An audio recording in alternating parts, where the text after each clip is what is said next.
Darshan and ಗ್ಯಾಂಗಿನ ವಿರುದ್ಧ charge sheet ಸಲ್ಲಿಕೆ ಆಗಿದೆ. ಈ ಚಾರ್ಜ್ ಶೀಟ್ ನ ಟೆನ್ಷನ್ ನಲ್ಲಿ ದರ್ಶನ್ ಹಲವು ದಿನಗಳಿಂದ ಇದೆ. ಈಗ ಬಳ್ಳಾರಿ ಜೈಲ್ ಸೇರಿದ ಮೇಲೂ ಕೂಡ ಚಾರ್ಜ್ ಶೀಟ್ ನ ಬಗ್ಗೆ ಬಹಳ ಟೆನ್ಷನ್ ನಲ್ಲಿ ಇದೆ. ಚಾರ್ಜ್ ಶೀಟ್ ಸಲ್ಲಿಕೆ ಆಗ್ತಾ ಇದ್ದಂತೆ ಈ ಚಾರ್ಜ್ ಶೀಟ್ ನ ಬಗ್ಗೆ ಸಿಬ್ಬಂದಿ ಬಳಿ ಮಾಹಿತಿ ಕೇಳಿದಾರಂತೆ. ದರ್ಶನ್ ಗ್ಯಾಂಗಿನ ವಿರುದ್ಧ ಇವತ್ತು ಚಾರ್ಜ್ ಶೀಟ್ ಸಲ್ಲಿಕೆ ಆಗಿದೆ. ಚಾರ್ಜ್ ಶೀಟ್ ನ ಬಗ್ಗೆ ಮಾಹಿತಿ ಕೇಳಿದ್ದಾರೆ ದರ್ಶನ್ ಸಿಬ್ಬಂದಿ ಹತ್ರ. ಮಧ್ಯಾಹ್ನದ ಊಟ ಕೊಡೋದಕ್ಕೆ ಅಂತ ಬಳ್ಳಾರಿ ಜೈಲಲ್ಲಿ ಸಿಬ್ಬಂದಿ ಬಂದಿದ್ರು. ಆಗ ಸಿಬ್ಬಂದಿ ಬಳಿ ಮಾಹಿತಿ ಕೇಳಿದ್ದಾರೆ. ಎಷ್ಟು ಸಾಕ್ಷಿಗಳು ಚಾರ್ಜ್ ಶೀಟ್ ನಲ್ಲಿ ಏನಿದೆ ಅಂತ ಮಾಹಿತಿ ಕೇಳಿದ್ದಾರೆ. A2 ಇಂದ A1 ಮಾಡಿದ್ರಾ ಅಂತಲೂ ಕೂಡ ವಿಚಾರಿಸಿದ್ದಾರೆ. ಇದ್ರ ಬಗ್ಗೆ ಚರ್ಚೆ ಆಗ್ತಾ ಇತ್ತು. ಪ್ರಕರಣದ A1 ಆರೋಪಿ ಪವಿತ್ರ ಗೌಡ, A2 ದರ್ಶನ್. ಆದ್ರೆ ದರ್ಶನ್ ರನ್ನ A1 ಆರೋಪಿಯಾಗಿ ಮಾಡೋದಕ್ಕೆ ಅಂತದೊಂದು ಬೆಳವಣಿಗೆ ಆಗ್ತಾ ಇದೆ ಅನ್ನೋ ಮಾಹಿತಿ ಸಿಕ್ಕಿತ್ತು. ಈ ಇನ್ಫಾರ್ಮೇಶನ್ ದರ್ಶನ್ಗೂ ಕೂಡ ಇದೆ. ಹಾಗಾಗಿ ನನ್ನನ್ನ A2 ನಿಂದ A1 ಮಾಡಿದ್ರಾ ಅಂತ ಸಿಬ್ಬಂದಿ ಬಳಿ ವಿಚಾರಿಸಿದ್ದಾರೆ.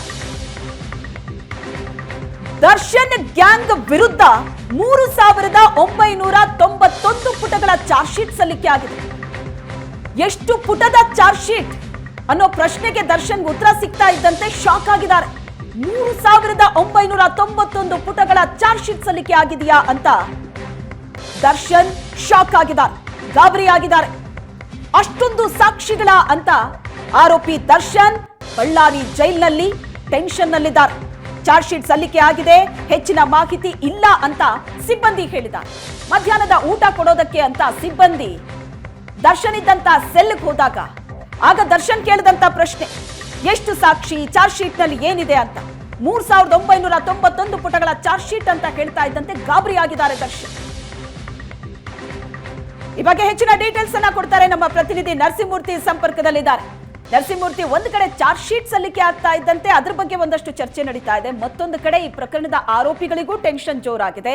ಅದರಲ್ಲೂ ದರ್ಶನ್ ಚಡಪಡಿಸ್ತಾ ಇದ್ರು ಕಳೆದ 2-3 ದಿನಗಳಿಂದ ಚಾರ್ಜ್ ಶೀಟ್ ಯಾವುದೇ ಕ್ಷಣದಲ್ಲಿ ಸಲ್ಲಿಕೆ ಆಗುತ್ತೆ, ಏನೇನಿರುತ್ತೆ ಅಂತ.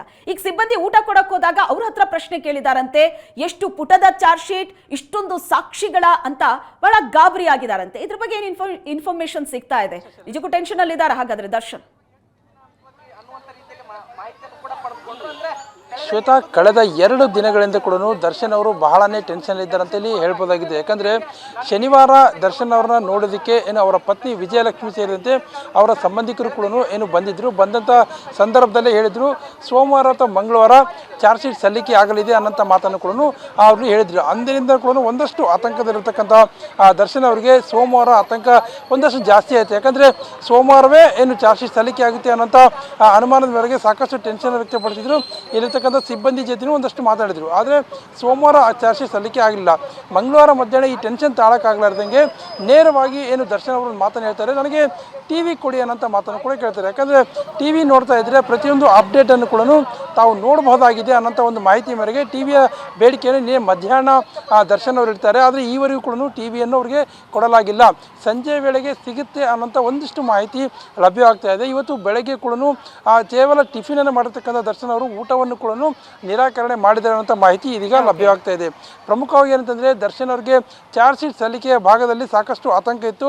ಏನೆಲ್ಲ ಸಾಕ್ಷಿಗಳಾಗಿದ್ದೇವೆ, ಎಲ್ಲೋ ಒಂದು ಕಡೆ A2 ಇಂದ A1 ಮಾಡಿಬಿಟ್ರೆ ನಾವು ಏನು ಮಾಡಬೇಕು ಅನ್ನೋಂಥ ಒಂದು ಆತಂಕ ಕೂಡ ದರ್ಶನ್ ಅವರಲ್ಲಿ ಹೆಚ್ಚಾಗಿತ್ತು. ಹೀಗಾಗಿ ಕಳೆದ ಇಡೀ ರಾತ್ರಿ ಕೂಡ ದರ್ಶನ್ ಅವರು ನಿದ್ದೆಯೂ ಕೂಡ ಮಾಡಿಲ್ಲ ಅನ್ನೋಂಥ ಮಾಹಿತಿ ಇದೀಗ ಲಭ್ಯವಾಗ್ತಿದೆ.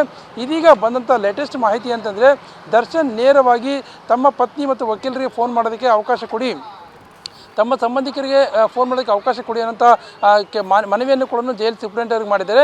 ಆ ಮನವಿ ಮಾಡಿದ ತಕ್ಷಣ ಕೊಡೋಕ್ಕಾಗಲ್ಲ, ಕನಿಷ್ಠ 2 ಗಂಟೆಗಳ ಕಾಲ ಸಮಯ ಬೇಕು ಅನ್ನೋಂಥ ಮಾಹಿತಿ ಹೇಳ್ತಕ್ಕಂಥ ಹಿನ್ನೆಲೆಯಲ್ಲಿ ಯಾವ ನಂಬರ್ಗೆ ಕರೆ ಮಾಡಬೇಕು ಆ ನಂಬರ್ನು ಕೂಡ ದರ್ಶನ್ ಅವರಿಂದ ಈಗಾಗಲೇ ಜೈಲಿನ ಸಿಬ್ಬಂದಿಗಳು ಪಡೆದಿದ್ದಾರೆ. 2 ಗಂಟೆಗಳ ನಂತರ ಅವರಿಗೆ ಫೋನ್ ಮಾಡೋದಕ್ಕೆ ಅವಕಾಶ ಕೊಡ್ತಕ್ಕಂಥ ಸಾಧ್ಯತೆ ಇದೆ. ಶ್ವೇತಾ. ಎಸ್ ನರಸಿಂಹಮೂರ್ತಿ.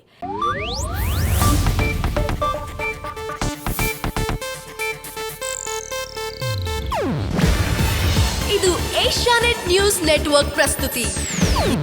ನೀವು ನೋಡ್ತಿದ್ದೀರಾ ಏಷ್ಯಾನೆಟ್ ಸುವರ್ಣ ನ್ಯೂಸ್.